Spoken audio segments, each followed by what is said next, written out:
নমস্কার, news Asia চ্যানেলে আপনাদের স্বাগত।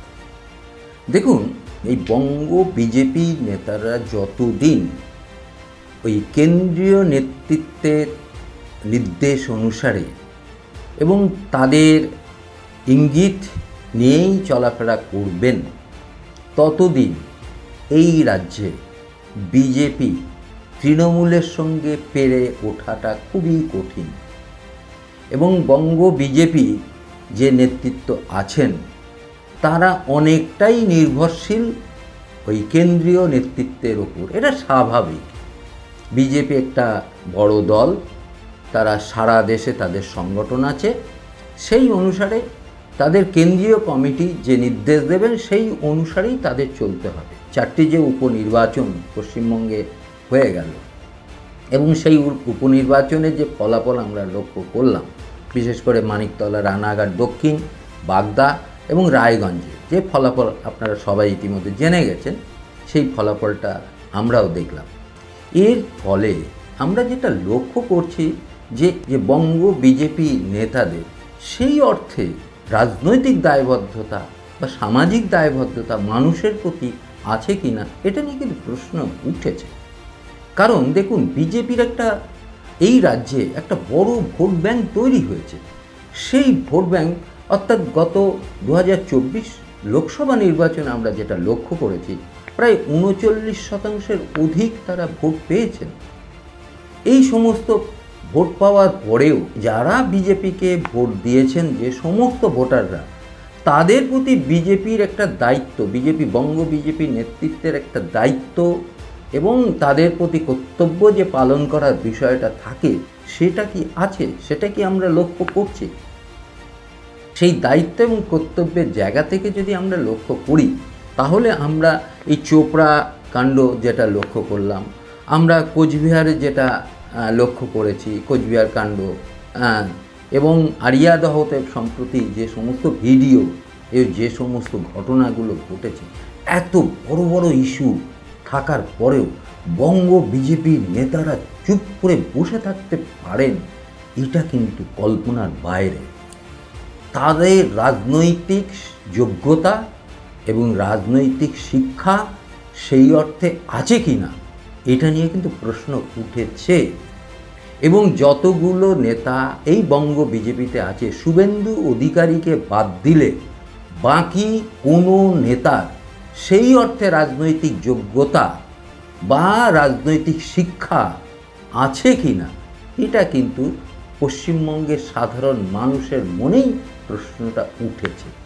যদি বলেন কেন, তাহলে প্রথম যেটা বলবো সেটা হচ্ছে যে এই যে 4টি উপনির্বাচনে ফলাফল আমাদের সামনে এলো, সেটা দেখে অনেকটা পরিষ্কার যে এরপরে 2026 বিধানসভা নির্বাচন বিজেপির হাল কি হতে চলেছে, এটা থেকেই তো বোঝা যায়। কারণ বঙ্গ বিজেপি এখনো পর্যন্ত তাদের ভিতরে যে সাংগঠনিক যে বিষয়টা, সেটাকে এখনো ঠিক করতে পারেনি। সাধারণ মানুষ ঠেলে ভোট দিয়েছে বিজেপিকে, কিন্তু সাধারণ মানুষকে সম্মান জানানো বা সাধারণ মানুষের পাশে গিয়ে দাঁড়ানোর মতো একটা সংগঠন, গণ আন্দোলন গড়ে তোলার ক্ষেত্রে বঙ্গ বিজেপি নেতাদের মধ্যে কোনো রকম সেই প্রতিক্রিয়া বা সেই ধরনের উদ্যোগ আমরা লক্ষ্য করিনি, আজও করছি না।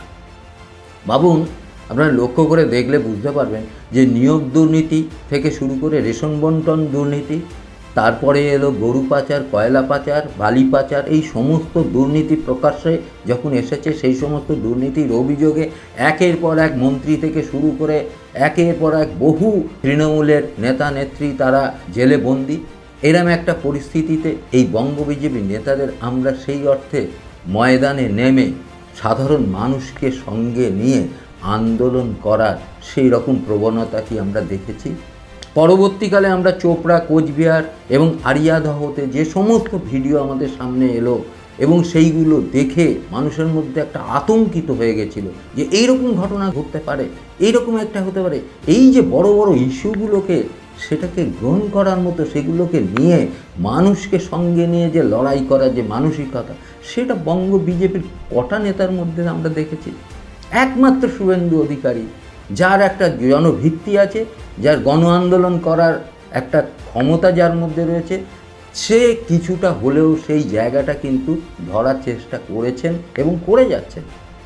কিন্তু বঙ্গ বিজেপি অন্যান্য মুখপত্র থেকে শুরু করে এবং যারা রয়েছেন বঙ্গ বিজেপিতে, তাদের সেই যোগ্যতা বা সেই শিক্ষা আদৌ কি আছে?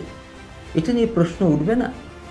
যদি এই যে বুথ লেভেল পর্যন্ত যে সংগঠনটা গড়ার ব্যাপার এবং মানুষের পাশে গিয়ে ওই যে টিভির সামনে বা মিডিয়ার সামনে অথবা সোশ্যাল মিডিয়াতে বড় বড় কথা না বলে, বড় বড় সেখানে ডায়লগ না দিয়ে, তারা যদি ফিল্ডে নেমে মানুষের দরবারে চলে যেতে পারত, এই যে ফিরহাদ হাকিম যেভাবে কথাটা বলেছে, এটা যদি বিজেপির কোনো একটা নেতা এই ধরনের কথা বলতেন, তাহলে সেক্ষেত্রে তৃণমূলের আন্দোলনটা দেখতেন।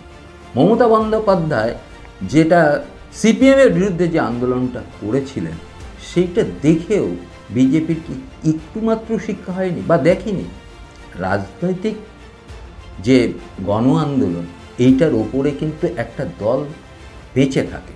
সেই ক্ষেত্রে 4টে উপনির্বাচনে যে ফলাফল আমরা দেখলাম, এটা যে ঘটতে চলেছে এটা কিন্তু আগেই আমরা বলে দিয়েছিলাম যে এটা ঘটতে চলেছে। তার কারণ হচ্ছে এখানকার যে বঙ্গ বিজেপি, তারা অনেকটাই নির্ভর হচ্ছে কেন্দ্রীয় বিজেপি নেতৃত্বের ওপর। তারা কি ইশারা দিচ্ছে, কি বলছে ইত্যাদি।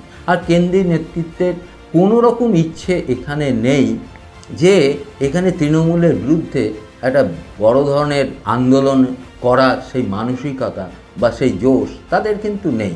তাদের মেইন হচ্ছে কেন্দ্রে তারা ক্ষমতায় কিভাবে থাকতে পারে, সেটাই তাদের মূল ব্যাপার। এই মুহূর্তে কেন্দ্রীয় যে বিজেপি, তারা কখনোই চাইবে না যে তৃণমূলকে রাগিয়ে কোনো রকম একটা কিছু এখানে করা। ফলে স্বাভাবিকভাবে পুরো ফিল্ড ছেড়ে দিয়েছে, দিয়ে সেখানে তার কারণ হচ্ছে কেন্দ্রীয় যে ক্ষমতা বিজেপি এখন রয়েছে, সেখানে তারা একক সংখ্যাগরিষ্ঠতা পায়নি। ফলে স্বাভাবিকভাবে চন্দ্রবাবু নাইডু এবং নীতিশ কুমারদের ওপরে অনেকটা নির্ভর করে তাদের চলতে হচ্ছে। তারা যদি কোনো রকম প্রবলেম ক্রিয়েট করে, তখন কিন্তু স্বাভাবিকভাবেই মমতা বন্দ্যোপাধ্যায় ডাক করবে এবং বাইরে থেকে মমতা বন্দ্যোপাধ্যায় তখন সমর্থন করার একটা সুযোগ থাকছে, যার ফলে মমতা বন্দ্যোপাধ্যায় এই জায়গাটা খেলার চেষ্টা করছে। এবং বিজেপির নেতৃত্ব কখনোই, কেন্দ্রীয় নেতৃত্ব কখনোই চাইবেন না, এটা কিন্তু বারবার আমরা বলে আসছি, যে এই রাজ্যে বিধানসভাতে বিশেষ করে বিজেপি ক্ষমতায় আসুক। এটা কিন্তু চাইবে না। স্বাভাবিকভাবে বিজেপি নেতৃত্ব যারা বঙ্গ বিজেপিতে আছেন, তাদের এখনই বোঝা উচিত যে বিজেপিতে থেকে এই রাজ্যে বিধানসভা নির্বাচন 2026-এ ক্ষমতায় আসা কিন্তু মোটেও সম্ভব নয়। এক কথায় বলে দেওয়া যেতে পারে, একমাত্র সম্ভব যদি নতুন কোনো আঞ্চলিক দল গঠন করে এর মধ্যে সেইটাকে একটা সংগঠিতভাবে একটা বড় ধরনের গণ আন্দোলনের রূপ দেওয়া যেতে পারে, তাহলে একটা সম্ভাবনা কিন্তু আছে তৃণমূলের সঙ্গে লড়াই করা। নচেত 2026 যে বিধানসভা নির্বাচন হবে, সেখানে কিন্তু আমরা এই যে উপনির্বাচন, 4টি বিধানসভার উপনির্বাচন কেন্দ্র আমরা ভোট দেখলাম বা তার ফলাফল আমরা লক্ষ্য করলাম, এই ধরনের ফলাফলই 2026-এ ঘটতে চলেছে। এবং বিজেপি কত বড় একটা শূন্য নিয়ে বাড়ি ফিরবে, সেটা নিয়ে কিন্তু যথেষ্ট প্রশ্ন কিন্তু উঠেছে। এবং বিজেপির পক্ষে মানুষ থাকলেও মানুষের পক্ষে বিজেপি কিন্তু এখনও পর্যন্ত জায়গা নিতে পারেনি।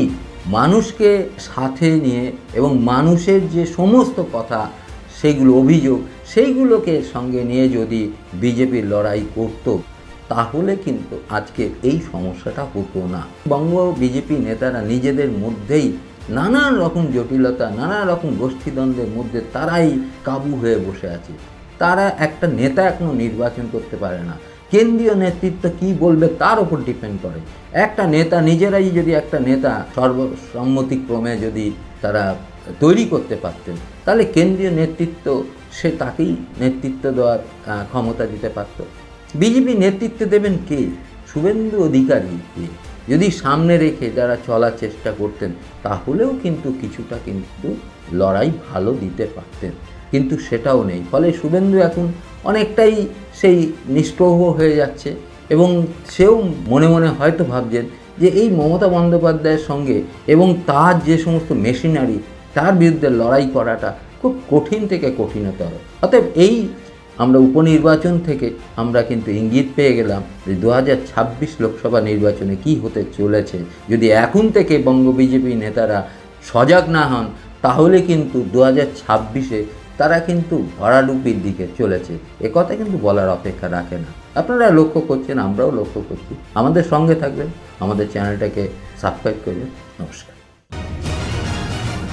নিউজ এশিয়া, গণতন্ত্রের কণ্ঠস্বর।